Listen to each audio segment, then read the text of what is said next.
सखी सहेली।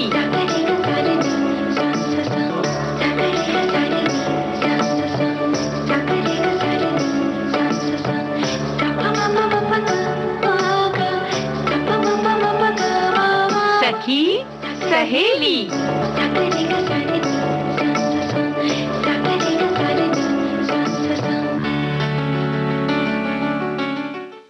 सभी चलिए आप ही बोल दीजिए पहले। ठीक है।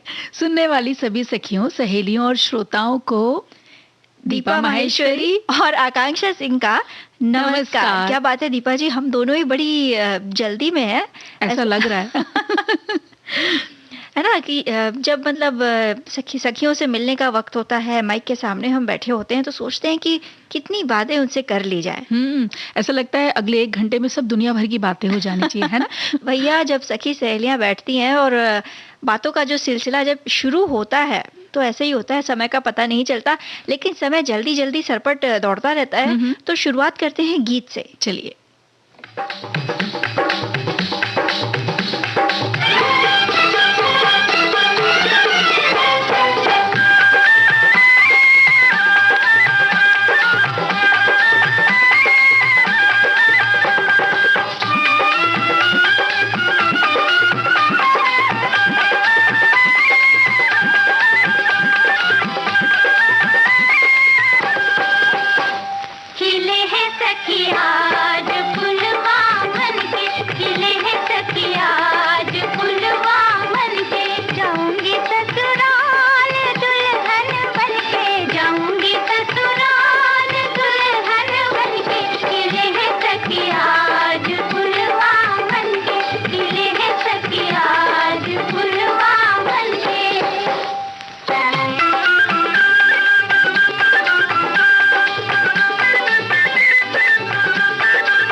दीपा जी, दिल की बगिया के जो फूल है ना, कुछ ऐसे ही खिल जाते हैं जब सखियों संग बैठक लगती है। और जब दोस्त बहुत दिनों में मिलते हैं तब तो और ही अच्छा लगता है ना। तो चलिए बता तो दिया जाए कि आज की जो बैठक है उसमें हम किन किन विषयों पर चर्चा करने वाले हैं।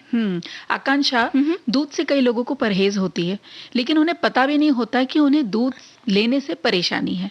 तो इस बारे में हम विचार करेंगे और जानना चाहेंगे हमारे श्रोताओं से, सखियों से भी कि उनके घर में क्या ऐसा कुछ है कि किसी को दूध से परहेज है, तो जरूर हमें लिख के बताएं। जी, साथ ही साथ चर्चा होगी परीक्षा की जो तैयारियां होती हैं इस विषय पर।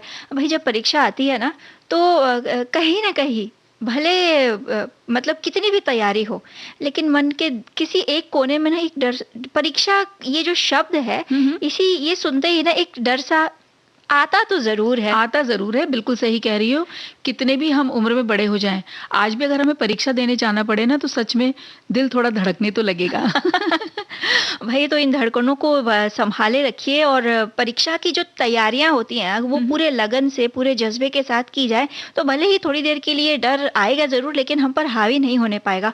तो अपने श्रोताओं से पूछते हैं ना कि उनके घर में इस समय परीक्षाओं का समय भी चल रहा है, एक दौर है, छोटी कक्षा हो या बड़ी कक्षा हो, परीक्षाएं कहीं न कहीं किसी न किसी रूप में शुरू ज़रूर हैं। बिल्कुल। तो घरों में क्या माहौल है?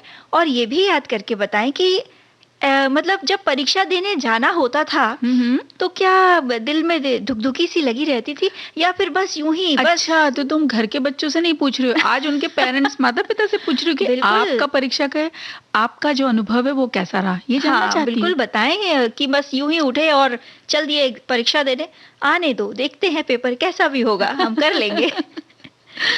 और साथ में आज देखो बुधवार है, तो व्यंजन विधि तो हम बताएंगे ही, और साथ में आज हम मालती चौधरी, उनके जो स्वतंत्रता सेनानी है जी, उनके बारे में जानना चाहेंगे कि देखो जब स्वतंत्रता संग्राम चल रहा था आकांक्षा, तो पुरुष सेनानियों के साथ कंधे से कंधा मिलाकर महिलाओं ने बढ़ चढ़कर हिस्सा लिया और घर की दहलीज को पार कर हर संभव योगदान दिया था। जी। ऐसे ही थी जिनके बारे में हमने बता रहे हैं, मालती देवी चौधरी। स्वतंत्रता कार्यकर्ता होने के साथ साथ भारतीय नागरिक अधिकार के लिए भी वे लड़ती रही।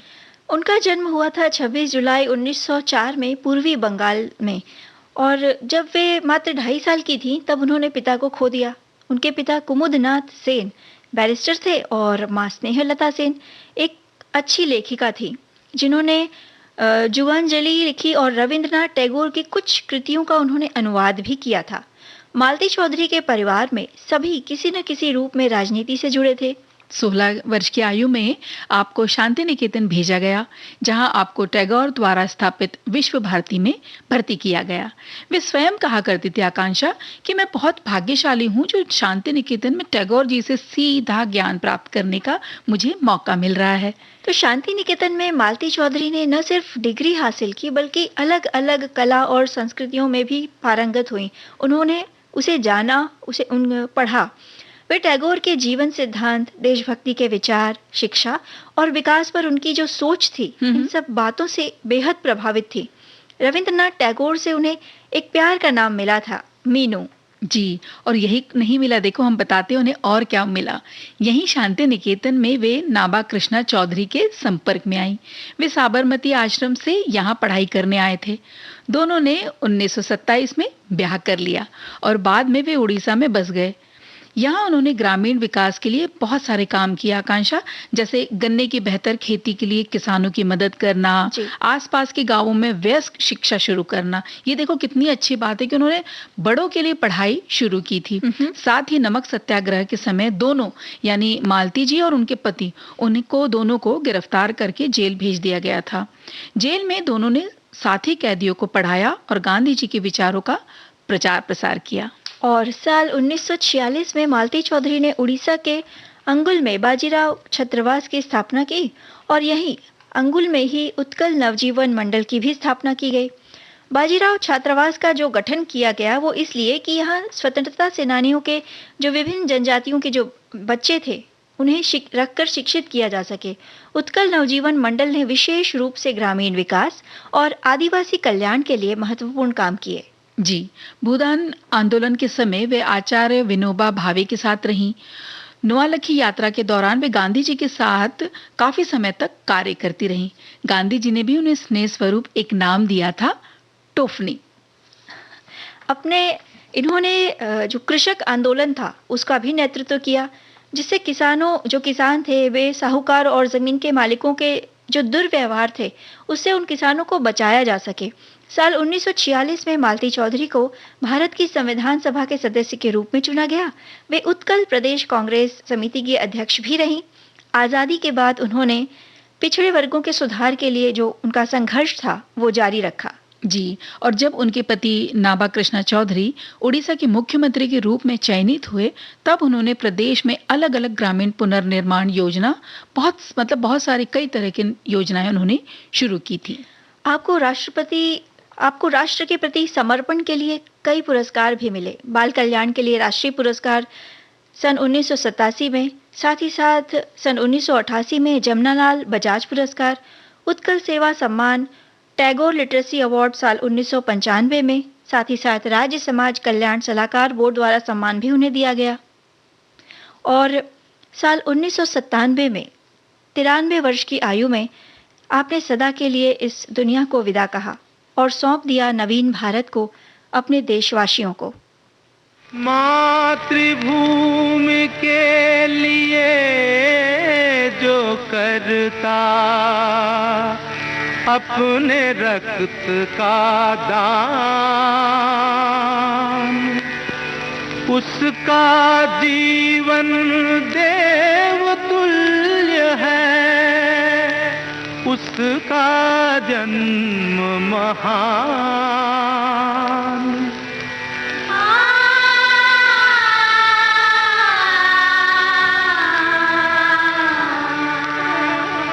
जननी जन्मभूमिश्च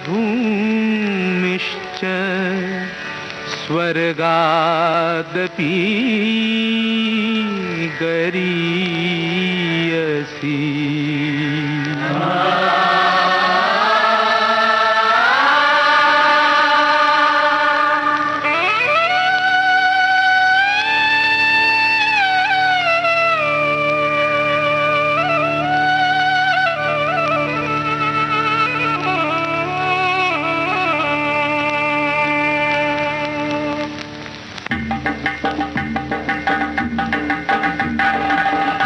जन्मभूमि स्वर्ग से महान है, जननी जन्मभूमि स्वर्ग से महान है। इसके वास्ते ये तन है, मन है और प्राण है, तन मन और प्राण है। जननी जन्मभूमि स्वर्ग से महान है।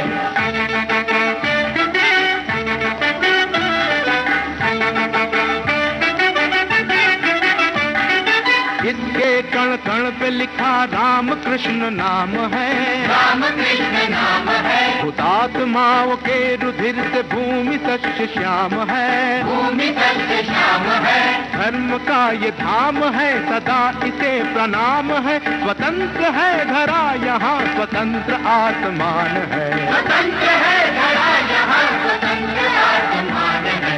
जननी जन्मभूमि स्वर्ग से महान है।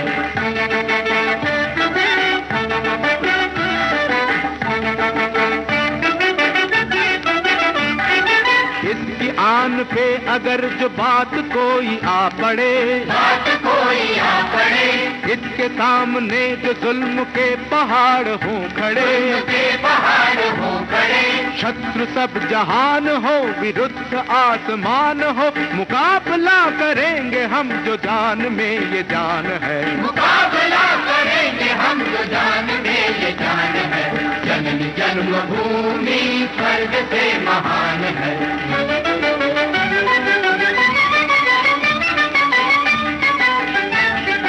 इसकी गोद में हजारों गंगा जमुना झूमती, गंगा जमुना झूमती। इसके पर्वतों की चोटियां गगन को चूमती, गगन को चूमती। भूमि ये महान है, निराली इसकी शान है, इसकी जय पताका पर लिखा विजय निशान है। जननी जन्मभूमि स्वर्ग से महान है। जननी जन्मभूमि स्वर्ग से महान है। बिल्कुल दीपा जी, भारत की जो ये सस्य श्यामला धरती है, ये वाकई में कहते हैं ना, अभिभूत हैं हम कि हमने इस धरा पे जन्म लिया। इतनी अलग अलग संस्कृतियां हैं, एक तरह से अलग अलग संस्कृतियों से, अलग अलग भाषाओं से, विविधताओं से एकदम भरा पूरा जो हमारा ये देश है, हम धन्य हैं। धन्य, और बिल्कुल। जितनी अलग संस्कृतियां हैं, जैसे अगर हम खाद्य संस्कृति की बात कहें, हाँ। तो हर प्रांत का जो भोजन है वो अलग है, और कहीं ना कहीं हर जगह की, हर राज्य की कुछ ना कुछ खासियत जरूर है। बिल्कुल। खासियत देखो इन सब चीज की है, हम बात भी उनके बारे में ही करने वाले हैं, लेकिन जो आपने बात की ना कि संस्कृति में आहार और भोजन और इन सब पदार्थों की, तो मुझे एक कहानी याद आ रही है। मैं पहले एक छोटी सी कहानी बताना चाहती हूँ हमारे सभी श्रोताओं को। हाँ, कहानी के लिए तो हम हमेशा तैयार रहते होती हैं हो ना। बस हाँ, सुनाइए आप। तो सुनिए, एक बार अकबर ने अपने सभी मंत्रियों से पूछा, अमूल्य पेय क्या है? सबके उत्तर थे गाय का दूध, लेकिन बिरबल का उत्तर था जल। राजा ने जब बिरबल से कहा कि सारे दरबारी तो कह रहे हैं दूध का, गाय का दूध सबसे अच्छा है, और तुम कह रहे हो जल, ऐसा क्यों? तो बिरबल ने कहा, महाराज आपने पूछा कि अमूल्य पेय, तो अमूल्य पेय जल ही है, क्योंकि गाय का दूध तो अमृत है। क्या बात है, बिल्कुल सही बात। गाय का जो दूध है उसे हमारी जो खाद्य संस्कृति है भारत की, उसमें उसे अमृत तुल्य दर्जा दिया गया है। क्योंकि जब बच्चे छोटे रहते हैं तो अक्सर हमें कहा जाता है, हमारी दादी नानियाँ, मतलब जो घर के बुजुर्ग हैं, अक्सर कहते हैं कि भैया बच्चे को गाय का दूध जरूर दिया करो, बिल्कुल शरीर पुष्ट होगा, हड्डियां मजबूत होंगी। मतलब जो भारतीय संस्कृति है उसमें आहार और भोजन के पदार्थों पर कई बड़े बड़े लेख लिखे गए हैं, और जिसका लाभ हम जो लोग हैं, जो आम जनता है, जो हम भारतीय लोग हैं, उसको हमेशा मिलता रहा है। बिल्कुल। और देखो ना, इसको पूर्ण भोजन माना जाता है दूध को, और इसका सेवन भी हम रोज जीवन में करते ही हैं। कैल्शियम का भंडार होता है, ये लैक्टिक एसिड भी होता है इसमें, और इसके सेवन से शरीर में एक हार्मोन का स्राव होता है, सेरोटोनिन, जिससे दिमाग शांत रहता है, और कई तरह के विटामिन भी इसमें पाए जाते हैं। लेकिन आकांक्षा, दूध के फायदे देखो हमने बहुत सारे बता दिए, लेकिन इसका प्रभाव हर एक के शरीर पर अलग अलग होता है। बिल्कुल। कई लोगों को दूध पच नहीं पाता। हाँ, और आयुर्वेद भी कहता है कि अलग अलग प्रकृति की चीजों को एक साथ नहीं खाना चाहिए, और यही बात हमारे बड़े भी समझाते हैं। अब जब हम दूध की बात कर रहे हैं तो जैसे जिनका पाचन तंत्र जो है वो कमजोर है, तो उन्हें दूध पीने से पेट में भारीपन लगता है, तो दूध का इस्तेमाल उन्हें सोच समझकर डॉक्टर की सलाह से ही करना चाहिए जी। और विशेषज्ञों का भी मानना है। हमने एक शब्द सुना है जिसे वैज्ञानिक भाषा में कहा जाता है लैक्टोज इंटॉलरेंस, यानी दूध में जो एक एंजाइम होता है लैक्टोज नाम का, वो शरीर पे विपरीत प्रभाव डालता है, जो हमारा पाचन तंत्र है उस पे विपरीत प्रभाव डालता है। तो इस वजह से भी दूध पीने से कई बार, मतलब सभी लोगों को नहीं, लेकिन कई लोगों को तकलीफ बढ़ जाती है। बिल्कुल। और देखो कई बार डॉक्टर्स दूध पीने की सलाह नहीं देते हैं क्योंकि इसमें एसिडिटी की समस्या हो जाती है जी। और वैसे देखो आयुर्वेदिक में तो रात को दूध पीने की सलाह देते ही हैं, क्योंकि ट्रिप्टोफैन नाम का एक एमिनो एसिड है, वो नींद लाने में लाभकारी होता है। लेकिन वहीं कुछ लोग ऐसे हैं जिनको दूध पचनशील नहीं हो पाता, जैसे तुमने बताया कि लैक्टोज इंटॉलरेंस होता है। तो ये लैक्टोज जो है ना, मैं आप ही की बात को और थोड़ा सा आगे बढ़ा रही हूँ कि लैक्टोज दूध और दूसरे सभी डेयरी जो उत्पाद होते हैं उसमें पाए जाने वाला ये एक मुख्य मतलब एक खास तौर का शुगर है, शुगर टाइप है। जो लोग लैक्टोज इंटॉलरेंट होते हैं उन्हें इस शुगर को पचाने में बहुत मुश्किल होती है। ऐसे लोगों में ज्यादातर उनकी छोटी आंत में पर्याप्त लैक्टेज नहीं बन पाता। अब ये बोलेंगे कि लैक्टेज क्या है, तो शरीर में बनने वाला ये एक एंजाइम है जो छोटी आंत में बनता है और इसी के कारण लैक्टोज जो दूध में पाया जाता है वो पच नहीं पाता। बिल्कुल। अब जब आप डॉक्टर के पास जाते हैं तो डॉक्टर आपको बताते हैं कि लैक्टोज इंटॉलरेंस की समस्या है आपको, तो भाई लैक्टोज इंटॉलरेंस है ये पता कैसे चले? तो लैक्टोज युक्त पेय या भोजन लेने के बाद लगभग 2 घंटे के भीतर अगर पेट फूलना या दस्त या पेट में ऐंठन जैसी शिकायत अगर महसूस होती है तो ऐसे में लैक्टोज फ्री या लो लैक्टोज उत्पादों का हमें प्रयोग करना चाहिए और ये आजकल बाजार में मिलते हैं। देखो आकांक्षा, जब छोटे बच्चे होते हैं ना, वो कई बारी दूध पीने के बाद बोलते हैं मेरा पेट में दर्द हो रहा है जी। तो इस बात को अनजाने में नहीं लेना चाहिए या उस बात को बिल्कुल हमें टाल नहीं देना चाहिए। बहुत जरूरी हो गया ये जान ले कि बच्चे को लैक्टोज इंटॉलरेंस तो नहीं है। बिल्कुल। और लैक्टोज इंटॉलरेंस की तरह ही एक और आम समस्या है आकांक्षा, वो है मिल्क एनर्जी। अब यहाँ पे डाइटिशियन कहते हैं कि दूध में अल्फा S1 कैसीन और वे प्रोटीन, ये 2 तरह के प्रोटीन होते हैं और यही प्रोटीन कई मामलों में एलर्जी का कारण बन जाते हैं। तो रोग प्रतिरोधक शक्ति कम होने लग जाती है और इस वजह से भी यह एलर्जी आम तौर पे बच्चों में देखी जाती है। तो एलर्जी अलग है, लैक्टोज इंटॉलरेंस दोनों बिल्कुल अलग-अलग चीजें हैं। बिल्कुल। इसमें क्या होता है, डायरिया, पेट में अकड़न, रैशेज आ जाते हैं शरीर पर, सांस लेने में तकलीफ होती है, पेट भी फूलता है, ये सभी लक्षण हैं। तो दूध के विकल्प के तौर पर सोया मिल्क लिया जा सकता है या फिर सप्लीमेंट्स जो दूध में मौजूद सारे पोषक तत्वों की कमी को पूरा करें। लेकिन किसी भी प्रकार के विकल्प के उपयोग के लिए डॉक्टर की सलाह हमें लेना बहुत ही ज्यादा जरूरी है। बिल्कुल। और इसके अलावा फैटी लीवर की समस्या से जो लोग जूझ रहे हैं उनको भी दूध के सेवन से बचना चाहिए। और फैटी लीवर एक ऐसी बीमारी है जिसमें लीवर पर फैट या वसा जमा हो जाता है, तो ऐसे में लीवर ठीक से काम नहीं कर पाता और दूध पचने में भारी है। इसमें प्रोटीन भरपूर होता है। ऐसे लोग अगर लगातार दूध का सेवन करते हैं तो लीवर पर सूजन भी आ सकती है, जो आगे चलकर एक गंभीर समस्या का रूप ले सकती है। और दीपा जी, दूध से परहेज कितना जरूरी है, कब किया जाना चाहिए, कब नहीं करना चाहिए, डॉक्टर की सलाह कितनी जरूरी है, इस विषय पर बातें तो और करेंगे, लेकिन इस गीत के बाद चलिए सुनते हैं।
बिल्कुल दीपा जी, समृद्ध खाद्य संस्कृति से परिपूर्ण हमारा जो भारत देश है, एक तरह से कहा जाए कि हर तरफ से समृद्ध है। तो हम दूध की बात कर रहे थे। अब भाई हम ये नहीं कह रहे हैं कि दूध न पीजिए या पीना अच्छा नहीं है या अच्छा है, हम उस विषय पर तो हम बात नहीं कर रहे हैं। हम दूध से जो होने वाली एलर्जी है, जो हर व्यक्ति में अलग अलग रूप में उभर कर दिखाई दे सकती है अगर उन्हें लैक्टोज इंटॉलरेंस की समस्या है तो। उस विषय पर हम चर्चा कर रहे थे। तो डॉक्टर भी कहते हैं कि जिन लोगों को पीलिया या अक्सर दस्त लगना, पेचिश जैसी समस्या है तो वे दूध के सेवन से परहेज करें। साथ ही कुछ ऐसे दूध के साथ लिए जाने वाले जो कुछ खाद्य पदार्थ हैं उनका सेवन न करें। मतलब दूध के साथ किन खाद्य पदार्थों का सेवन न करें, भाई ये तो आयुर्वेद भी कहता है कि तली हुई चीज़ें हैं, साथ ही साथ जंक फूड है। दूध के साथ फलों का प्रयोग न करें। दूध में मौजूद जो कैल्शियम है फलों के एंजाइम्स को सोख लेता है और उन्हें जो फलों का पोषण है वो शरीर को नहीं मिल पाता। और इसी तरह से हमारी सखी हैं वो लिख के बता रही हैं हमें कि जिन लोगों को गैस की समस्या हो उन लोगों को दूध से परहेज करना चाहिए। साथ ही पथरी में भी दूध से परहेज रखना चाहिए। और मांसाहारी भोजन के साथ दूध आपको एसिडिटी, पेट में जलन, इस तरह की अवस्थाएं दे सकता है। बिल्कुल। हमारे जो श्रोता है वो ये भी कह रहे हैं कि दूध से परहेज करना चाहिए या रखना पड़ता है और किसी किसी को दूध और डेयरी प्रोडक्ट से एलर्जी होती है। ऐसा भी सुनने में आता है कि उम्र होने पर दूध पचाने की शक्ति जो है वो क्षीण होने लगती है। तो दूध का सेवन कब करना चाहिए? उसकी जगह मट्ठा, छाछ, पनीर या दही का सेवन करना चाहिए। बचपन से दूध मुझे भी पसंद नहीं है। आज मैं दूध का सेवन कम करती हूँ। उसकी जगह मैं डेयरी प्रोडक्ट, जो दूध से बने जो अन्य खाद्य पदार्थ हैं उनका सेवन करते हैं। जी, अब देखिए जैसे हमारे सखियों ने लिखा, दूध और दही का सेवन साथ में नहीं होना चाहिए। इसी तरह वे हमारे खाद्य सलाहकार जो हैं वो कहते हैं कि तरबूज के साथ भी दूध का सेवन ना लें। केले के लिए भी मनाही है, लेकिन कई लोगों को केले के साथ दूध का उपयोग पसंद आता है। खास तौर पे व्रत वगैरह के समय ना ये केले के साथ दूध तो लेते ही। अब ऐसा है आकांक्षा कि हर एक की शारीरिक संरचना पर भी निर्भर करता है ना। बिल्कुल। आपको अगर पचनशील है तो आप जरूर लीजिए, और अगर आपको लगता है कि नहीं मैं ये नहीं पचा पा रहा हूँ या नहीं पचा पा रही हूँ तो आप डॉक्टर से जरूर सलाह ले लें। बिल्कुल। और कुछ खास बातों का ध्यान रखें। खासकर हम जो लोग शहरों में रहते हैं उनके लिए बेहद ज़रूरी है कि अगर आप पास के किसी गौशाला के दूध का इस्तेमाल कर रहे हैं तो आपको ये जानना ज़रूरी है कि वहाँ गाय या भैंस जो हैं वो संक्रमित तो नहीं। और ऐसे में दूध के ज़रिए जो कई बीमारियां हैं जैसे टीबी है, ब्रोसिलोसिस है या अन्य कोई संक्रामक रोग मानव शरीर में पहुँच सकते हैं। कच्चा दूध पीने से ये बीमारियां लगने की जो संभावना है वो ज़्यादा होती है, इसलिए दूध उबाल कर ही पीना चाहिए। जी, अब देखो एक सखी ने हमें लिखा है कि दूध का स्वाद बिल्कुल हमें अच्छा नहीं लगता, लेकिन हल्दी वाला दूध इस पैंडेमिक में हमने पीना शुरू किया था इम्यूनिटी के लिए। हाँ, अगर दूध की बासुंदी बन जाए तो हमें वो बेहद पसंद है। तो हल्दी के दूध से पेट में जो है गर्मी बढ़ जाती है और दूसरी तरफ ये गर्भाशय में संकुचन ला सकता है या रक्तस्राव या फिर गर्भाशय में ऐंठन पैदा कर सकता है। ऐसा डॉक्टरों का मानना है कि मतलब अगर आपको हल्दी वाला दूध नहीं सूट कर रहा है तो इसलिए विशेष तौर पर और साथ ही साथ डब्बाबंद दूध भी कृत्रिम आहार के तौर पर नवजात शिशु के लिए नहीं है, ऐसा विश्व स्वास्थ्य संगठन का मानना है। तो बिना डॉक्टरी सलाह के आप इनका उपयोग ना करें तो बेहतर होगा। बिल्कुल। और डाइटिशियन कहते हैं कि वजन घटाने के लिए फुल क्रीम दूध न पिएं और बल्कि इसके स्थान पर टोंड दूध पीने के लिए कहते हैं वे। और पैकेट बंद दूध भी रिसर्च कहते हैं कि जिस प्लास्टिक पैकेट में दूध रखा जाता है उसमें BPA, ये एक तरह का केमिकल होता है बिस्फेनॉल A, वो सक्रिय हो जाता है जब भी ये प्लास्टिक सूरज की किरणों के सामने आता है। इसलिए ये BPA दूध में शामिल हो जाता है। तो ये पैकेट दूध से भी हमें बचना बहुत जरूरी है। बिल्कुल। तो कहने का अर्थ यही है कि अगर दूध आपको पच रहा है तो उसका सेवन आप करिए, और अगर आपको लग रहा है कि कहीं कुछ गड़बड़ है तो डॉक्टरी सलाह आप जरूर लें। और फिलहाल समय है दीपा जी एक छोटे से अंतराल का।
विविध भारती पर इस समय आप सुन रहे हैं कार्यक्रम सखी सहेली।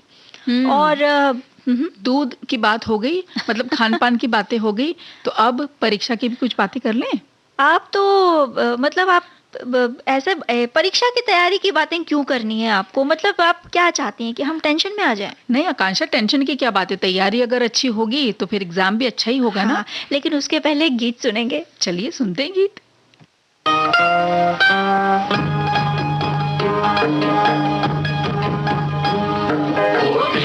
टिम्बा टिम्बा काहे करे अचंबा, ओ टिम्बा टिम्बा टिम्बा, ओ टिम्बा टिम्बा टिम्बा काहे करे अचंबा, ओ टिम्बा टिम्बा टिम्बा।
टिम्बा टिम्बा गेंज गेंज गेंज गेंजड़ा, टिम्बा टिम्बा।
दीपा जी, भाई जब परीक्षा के दिन आते थे और ये लगता था कि भाई परीक्षा के इस पार हम हैं और परीक्षा के उस पार है वो रिजल्ट। तो भाई वो उस रिजल्ट तक हम अच्छे से पहुंच जाएं और वो जो रिजल्ट है काफी अच्छा ही आए, ताकि घर से बड़ों के डांट ना पड़े। आकांक्षा, इतना भी मत डरो ना, हमारे श्रोताओं और सखियों को डराओ। देखो, तैयारी सिर्फ परीक्षा की नहीं, थोड़े पहले से अगर घर के में सारे हमारे अभिभावक जो होते हैं वो भी थोड़ा ध्यान रखेंगे, सपोर्ट करेंगे, तो क्यों अच्छे से परीक्षा नहीं जाएगी भाई। इतना क्या डरना और इतना क्या घबराना। हाँ, तो परीक्षा की जो तैयारी है, हमारे जो श्रोता हैं उनका भी कहना है कि एग्जाम की जो तैयारी होती थी एकेडमिक ईयर शुरू होने से ही शुरू हो जाती, और हर दिन स्कूल में या कॉलेज में जो सिखाया जाता, घर पर नियमित रूप से पढ़ाई होती, उसका रिवीजन होता, फिर टर्मिनल एग्ज़ाम के लिए पढ़ाई होती, प्रीलिम्स एग्ज़ाम के लिए पढ़ाई होती, और फिर अंततः जब फाइनल एग्ज़ाम आती तो सिर्फ पढ़ाई ही नहीं, पढ़ाई के साथ-साथ अपनी नींद और अपने खाने-पीने का और अपने मतलब दिमागी रूप से रिलैक्सेशन का भी पूरा ख़्याल ये रखती।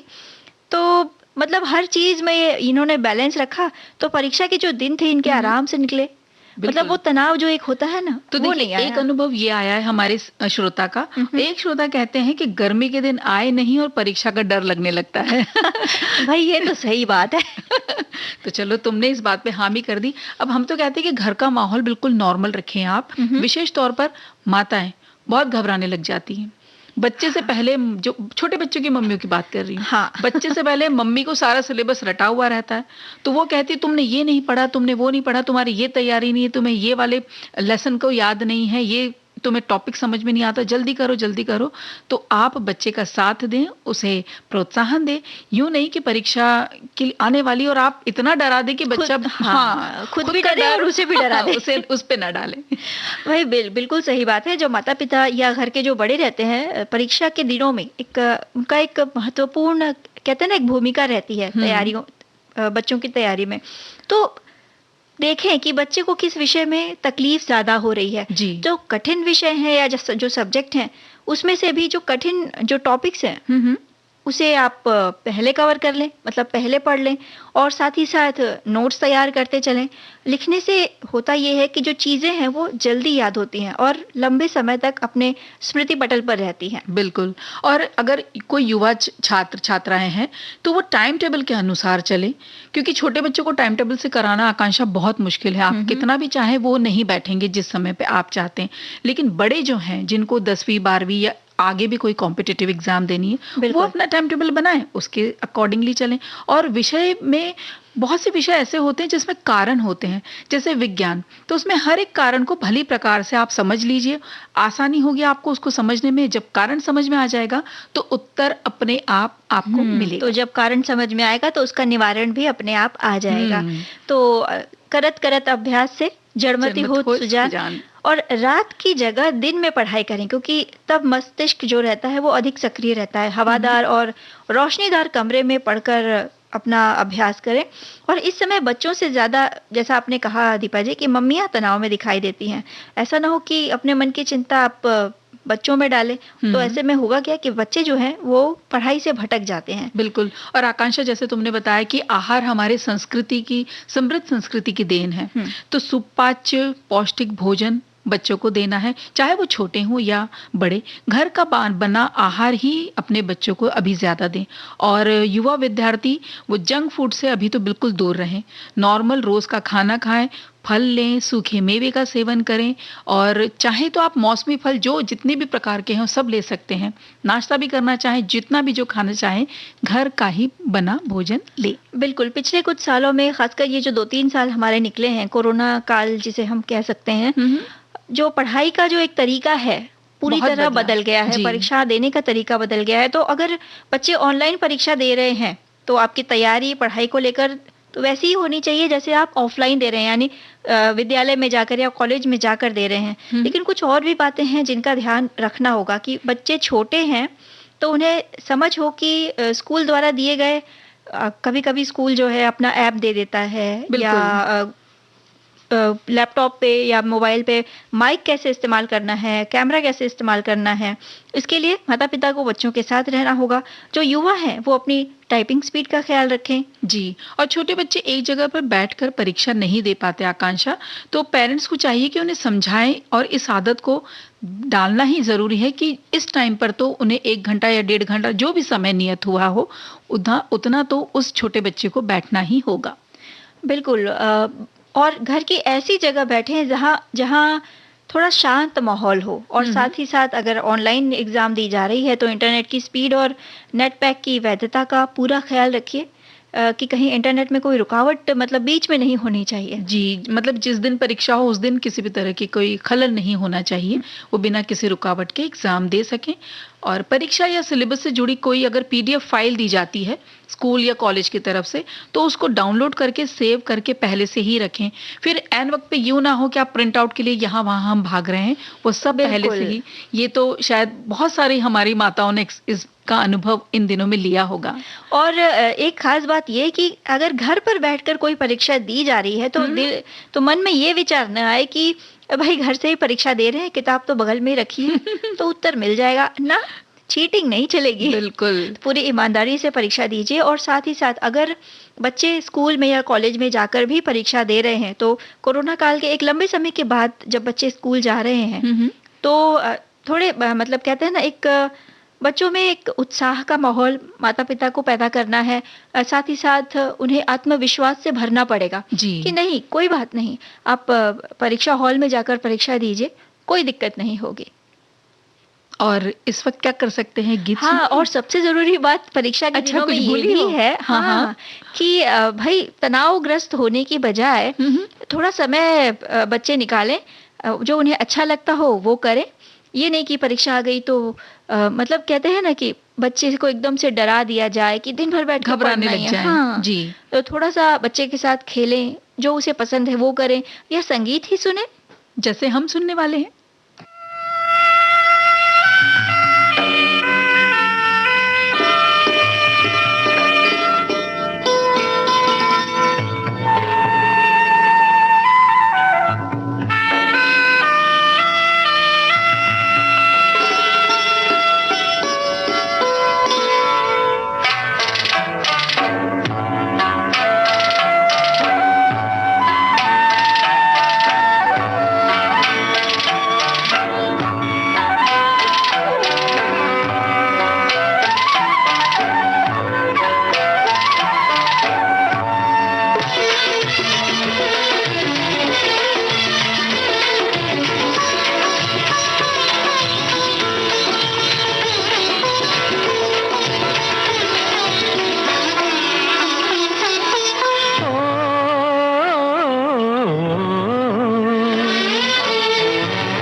बरसों बीते दिल पे काबू पाते, हम तो हारे तुम ही कुछ समझाते। समझाती मैं तुमको लाखों अरमान, हो जाते हैं लब तक आते आते। हो पूछो ना कितनी बातें पड़ी हैं दिल में हमारे, दिल पुकारे आरे आरे आरे। अभी ना जा मेरे साथी, दिल पुकारे आरे आरे आरे।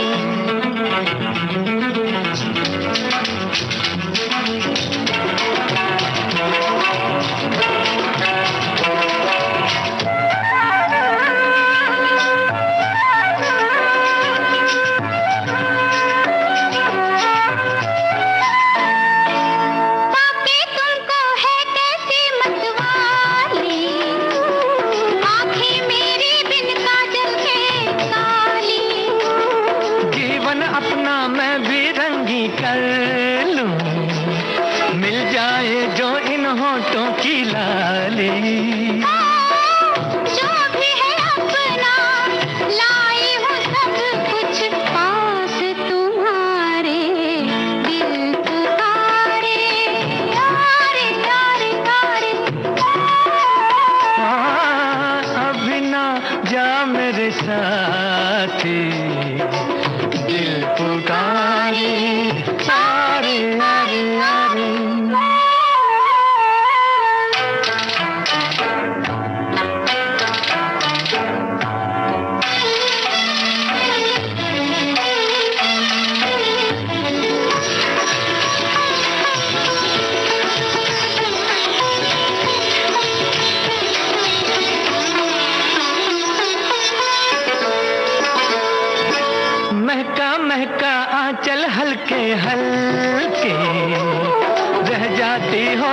पलकों से मल के।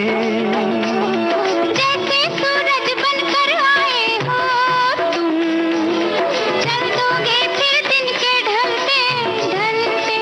हो आज कहो तो मोड़ दूं बढ़ के, वक्त के धारे दिल पुकारे, आरे आरे आरे। अभी ना जा मेरे साथी, दिल पुकारे, आरे आरे आरे। अभी ना जा मेरे साथी, दिल पुकारे, आरे आरे आरे।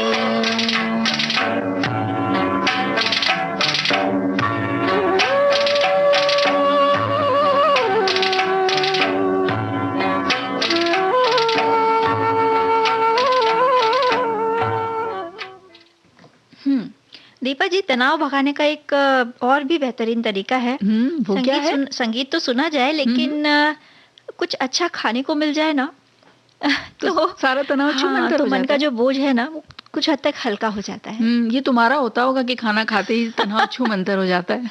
अब भाई कईयों को ये अनुभव होगा। अब किसी ने कोई बता नहीं रहा है तो इसका मतलब ये थोड़ी है कि चलो आपका option इशारा मान लिया, समझ रही है कि समझ नहीं? गए, बिल्कुल समझ बताइए। गए, बिल्कुल समझ गए। आज देखो व्यंजन विधि का दिन है, तो हम लेकर आए हैं रेसिपीज। हाँ, और रेसिपीज हम जो लाए हैं, आप चूंकि देखिए, मतलब जब त्योहार आने होते हैं ना, तो दिमाग में खलबली सी मचने लगती है कि त्योहार वाले दिन क्या बनाया जाए। और चूंकि होली का त्योहार नजदीक है, तो बिल्कुल जी। गुजिया ना खाएं, ऐसा हो सकता है क्या? गुजिया बड़ा स्वादिष्ट लगता है, तो आज आप उसकी रेसिपी बताने वाली हैं। और हम रेसिपी लाए हैं चंद्रकला गुजिया की। तो सामग्री नोट करें। सब सखियों के साथ हम भी लिख लेते हैं। लिखिए। मैदा 250 ग्राम, मावा 100 ग्राम, बादाम का चूरा लगभग 50 ग्राम, शक्कर 5 बड़े चम्मच या स्वादानुसार, घी 50 ग्राम, केसर कुछ लच्छे, इलायची पाउडर 1 छोटा चम्मच, और तलने के लिए घी, साथ ही साथ आटा गूंथने के लिए पानी थोड़ा सा। अब जो विधि है वो ये है कि एक बाउल में मावा, बादाम पाउडर, शक्कर और इलायची पाउडर को आपस में मिला लें। अच्छा, यहाँ हम एक बात ये भी कहेंगे कि अगर आप शक्कर न मिलाना चाहें तो गुजिया जो है वो गुड़ में भी बनती है और बड़ी स्वादिष्ट लगती है जी। तो एक बड़ी थाली में मैदे में घी डालकर अच्छे से मिलाएं और थोड़ा थोड़ा पानी डालकर आटे की तरह उसे गूंथ लें। मतलब जो आटा है वो ना सख्त होना चाहिए ना बहुत ही नरम। अब इस गूथे हुए मैदे को 15-20 मिनट के लिए गीले कपड़े से ढककर अलग रख दें। 15 मिनट बाद मैदे को निकालें और समान आकार की जो है लोइयां बना लें। उसे पूरी की तरह आपको बेल लेना है। अब एक पूरी के ऊपर थोड़ा सा जो हमने मिश्रण बनाया है खोए का, वो डालें और उसके ऊपर दूसरी पूरी रखकर दोनों पूरियों को आपस में हल्के हाथ से दबाएं और किनारों से उसे सील कर लेना है। घुमावदार तरीके से जो हम गुजिया को बनाते हैं, जो गुजिया की खास पहचान, बिल्कुल खास पहचान है जी। इसी तरह से बाकी जो पूरियां हैं वो भरावन भरते हुए बनाकर रख लें। फिर घी गरम करें और गैस मतलब हल्का ठंडा होने पर, जब वो जो घी आपने गरम किया है गैस बंद करें। फिर जब घी हल्का ठंडा हो जाए उसको दोबारा गरम करें। अब उसके बाद मध्यम आंच पर गुजिया तलने के लिए डालें। ये एक छोटा सा ट्रिक है कि पहले घी पूरा गरम कर लेना है, फिर उसे हल्का ठंडा करना है। और फिर उसे फिर गैस चालू करके उसे फिर गरम करना है और उसके बाद गुजिया जो है उसमें डालनी है तलने के लिए, ताकि वो सुनहरा अच्छे से सुनहरा हो जा सके। तो ये है चंद्रकला गुजिया। मुझे लग रहा है कि बना सकते हैं। पहले डर लगता था कि गुजिया के जो मुड़ाव हैं वो हमसे होगा कि नहीं, लेकिन कोशिश जरूर करेंगे। बिल्कुल। अच्छा, अभी कभी कभी आकांक्षा ऐसे होता है कि घर में कोई सब्जी ही नहीं है और समझ नहीं आता कि क्या बनाएं क्या नहीं बनाएं। तो जब घर पे ज्यादा सब्जियां ना हो और थोड़ा बहुत कुछ हो, मान लीजिए शिमला मिर्ची है अगर आपके पास, और आलू प्याज टमाटर तो घर में होते ही हैं, तो एक सब्जी भी बनाई जा सकती है। गर्मियों के दिनों में ये मुसीबत अक्सर हर दिन आती है। ये ऐसा हो ही जाता है। तो चलिए एक हम आपको ऑप्शन बता देते हैं। इसमें क्या कीजिए, आप 1 कप बेसन लें, 1/4 कप कटी प्याज ले लें, 2 चम्मच बारीक कटा लहसुन ले लें, थोड़ा सा अदरक किस लें उसे चाहे तो, और 3 कटे हुए शिमला मिर्च लें, 3 कटे टमाटर, थोड़ी सी हरी मिर्च, राई, जीरा, हल्दी पाउडर, ये सब तो थोड़ा थोड़ा जैसे आप घर में जिस तरह से इस्तेमाल करते हैं। 3 बड़े चम्मच तेल, कड़ी पत्ता और हरा धनिया आपको लेना है। तो धीमी आंच पर बेसन को ड्राई रोस्ट करना है, मतलब उसमें कुछ मिलाना नहीं है। अभी आपको कढ़ाई में सिर्फ बेसन को रोस्ट कर लीजिए, उसको अब अलग निकाल के रख लीजिए। अब चाहे तो उसी कढ़ाई में तेल गरम करें, राई जीरा चटकने दें, फिर लहसुन अदरक डाल दीजिए। इसको हल्का हल्का भूनते रहना है। इसमें फिर आप डाल दो प्याज, शिमला मिर्च और हरी मिर्च, कड़ी पत्ता भी इसी वक्त डाल दो। फिर इसको और थोड़ा सा भून लें, तब तक जब तक कि शिमला मिर्च थोड़ा नरम ना हो जाए। अब आप इसमें टमाटर डाल लीजिए, टमाटर को भी गलने दीजिए। अब बेसन डालें और बाकी बचे मसाले भी इस वक्त डाल दें। जब सब मसाले बहुत ही अच्छे से मिक्स हो जाए ना आकांक्षा, और बेसन अच्छे से पक जाए, खास है कि बेसन अच्छे से पक जाए, तब तक आपको करछी चलाते रहना है। बहुत ज्यादा सूखा अगर होने लग गया है ये बेसन, तो थोड़ा सा पानी का छींटा दे सकते हैं। देखिए, आप ये बेसन की सब्जी दाल चावल के साथ बहुत अच्छी लगेगी, और आप चाहें तो रोटी या पराठे के साथ भी इसका स्वाद का आप इसका आनंद ले सकते हैं। क्या बात है। तो दीपा जी, जब मतलब तीखा हो गया, मीठा हो गया, मेहमान आते हैं तो अक्सर हमें सोचना पड़ता है ना कि क्या बनाएं। तो ये जो हमने 2 रेसिपी बताई, इस बार हम ज़रूर बनाएंगे। और मतलब कई सारे ऑप्शंस हैं। आप पराठे के साथ भी खा सकते हैं, जो आपने सब्जी की बात की, पराठे के साथ खाई जा सकती है और चपाती के साथ खाई जा सकती है। और एक ज़रूरी बात यह है कि जब हम जब हम गृहिणियाँ जब किचन में काम करती हैं, तो एक नीरस वातावरण ना हो, उसके लिए ज़रूरी है कि पार्श्व में यानी बैकग्राउंड में रेडियो चलता रहे और रेडियो पर मधुर गीत बजता रहे। जैसे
दरिया ऊपर चांद चांदनी आई संभल संभल, इन लहरों पर मन मेरा गया मचल मचल।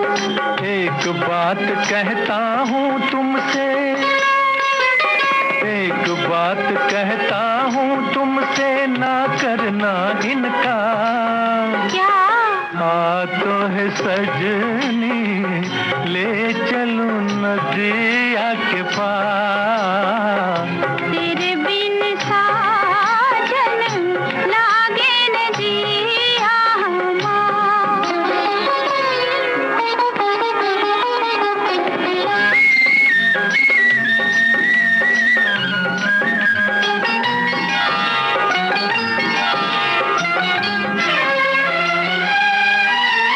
ना बीते ये रात हम मिलते ही रहे। बस तारों की छाँव में चलते ही रहें। नाम तेरा ले ले कर गाए, नाम तेरा ले ले कर गाए, धड़कन का हर तार। क्या?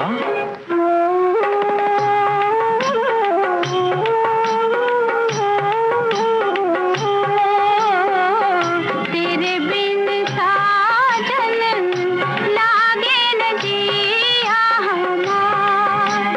बार बार तोहे क्या समझाए पायल की झनकार। तेरे बिन साजन लागे न जिया हमार। तो है सजनी, ले चलूं नदिया के पार। आकांक्षा, घड़ी तो हमें कह रही है कि जाने का वक्त हो रहा है, लेकिन इसके पहले हम ये तो बताएं कि कल सखी के चौबारे में क्या होने वाला है। बताइए। हम घूमने चलेंगे बीकानेर, फिर वो दिन याद करेंगे कि शादियों के दिलचस्प किस्से क्या क्या हुए और क्या क्या अनुभव हुए लोग हमारे श्रोताओं को, सखियों को, वो हमें बताएं। कल है सावित्रीबाई फूले स्मृति दिवस, तो उन्हें हम नमन करेंगे। केंद्रीय औद्योगिक सुरक्षा बल स्थापना दिवस है, तो उसकी भी बातचीत होगी। और विश्व किडनी दिवस, तो किडनी की बीमारियों से कई लोग आजकल ग्रसित होते हैं, तो उसके बारे में भी हम जानेंगे। तो हर दिन कुछ नई जानकारी, कुछ नई बातों के साथ हम प्रस्तुत होते रहते हैं। और फिलहाल आज की ये जो बैठक है, इससे विदा लेते हैं। सभी सखियों और सहेलियों और श्रोताओं को आकांक्षा सिंह और दीपा माहेश्वरी का नमस्कार।